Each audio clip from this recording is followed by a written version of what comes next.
Question में बेटा हमें दो तरीकों से आपका value of gravity find out करना होता है। इसमें ग्राफ प्लॉटिंग होती है। एक होता है स्टैटिक मेथड, एक होता है हमारा डायनेमिकल मेथड। तो स्टैटिक मेथड में क्या है, जैसे हम ये स्प्रिंग है तो सबसे पहले यहाँ पे ये आप देख रहे हैं हुक कनेक्टेड है और यहाँ पे एक स्क्रू है ये, जिसकी हेल्प से हम इसको अप एंड डाउन मूव कर सकते हैं, राइट। तो सबसे पहले आपको 0 पॉइंटर की जो रीडिंग है, यानी जब आपने कोई एक्सटर्नल मास अटैच नहीं किया उस वक्त पे आपकी इसकी रीडिंग नोट करनी होती है। तो आप अपने अगर कोई नहीं भी सेट करते उसको तो भी मान लो अभी फ़िलहाल जो ये 0 पे है, अगर मान लो ये 5 सेंटीमीटर पे होता तो आप क्या करते, वेट अटैच करके जो रीडिंग आती है तो उस वेट की वजह से कितना एक्सटेंशन है वो निकालने के लिए दोनों को सब्ट्रैक्ट करते। To make our calculation simpler what we do is we adjust it so that इसका जो 0 मास के लिए रीडिंग है पॉइंटर का वो 0 हो जाए। समझ में आया ये पॉइंट। तो अब आपको जो स्टैटिक मेथड है, स्टैटिक का मतलब क्या होता है, रेस्ट। डायनेमिक का मतलब क्या होता है, मोशन। तो यही सेम चीज़ हमें स्टैटिकल और डायनेमिकल मेथड में करनी होती है। तो स्टैटिक मेथड में क्या करना है, जैसे आप देख रहे हो ना ये बहुत सारे मासेज है, इस पर 20 लिखा हुआ है, यानी 20 ग्राम्स के मासेज है। तो हमें क्या करना है, सबसे पहले हमने 20 ग्राम का ये मास इस हुक के साथ अटैच किया और हमें वेट करना है कि प्रॉपर रेस्ट में हो। अगर पॉसिबल हो तो ऊपर के फ़ैन और आप जो ऐसे लीन करते हो टेबल पे वो सब अवॉइड करो, क्योंकि उससे वाइब्रेशंस भी कॉज होती हैं। तो हमने जस्ट इसको अटैच किया and then we will see कि पॉइंटर में कितना, एक सेकेंड, 0 से थोड़ा ऊपर है।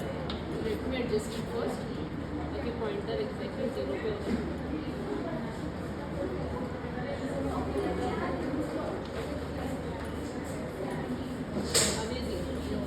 और एक हाँ, व्यू पॉइंट का भी बहुत इम्पैक्ट पड़ेगा। आप इधर से देखोगे इधर से, क्योंकि आपका वो प्रोजेक्शन जाता है, पता है ना ये, तो आपको जिस भी एंगल से आप ऑब्जर्व करें उसी हिसाब से। तो अभी जो इसकी रीडिंग है दैट इज 2 सेंटीमीटर, हाँ 2 है वो, ठीक है। तो क्योंकि 0.2 सॉरी, क्योंकि ये 0 है, ये 1 2 3 4 5, तो आपको पहले इसका लीस्ट काउंट निकालना पड़ेगा स्केल का। तो हमें लीस्ट काउंट के लिए क्या करेंगे, जैसे हम देख रहे हैं कि 0 और 1 के बीच में आपके 10 डिवीजन्स हैं।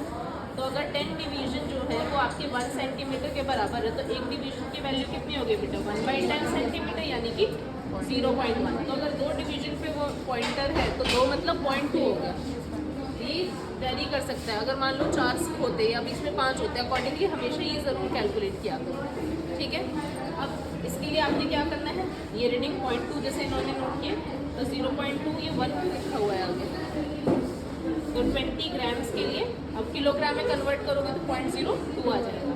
तो 0.2 रीडिंग होगी। अब आपने क्या करना है, सेकेंड मास को इसके अंदर स्लाइड करना है, ठीक है। अगेन इसको थोड़ा सा रेस्ट में आने देना है। देन वी विल सी, अभी पॉइंटर की रीडिंग जो है वो 9 डिवीजन पे है। 9 डिवीजन मतलब 0.9 सेंटीमीटर। तो इस प्रोसेस को आपको रिपीटेडली करते जाना है और रीडिंग्स नोट करती जानी है। एक करनी है लोडिंग के टाइम पे, यानी जब हम लोड करना मतलब जब मास अटैच करते जा रहे हैं। फिर सेम प्रोसेस आप रिपीट करोगे अनलोडिंग के टाइम पे। तो जैसे हमने ये सारे मासेस लगा दिए, ये भी 2 ग्राम है और ये भी, सबके कॉरेस्पॉन्डिंगली रीडिंग नोट करते जाएंगे आप।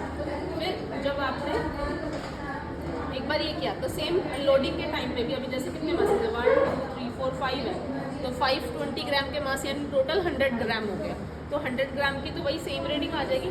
अब जब आपने इसको रिमूव किया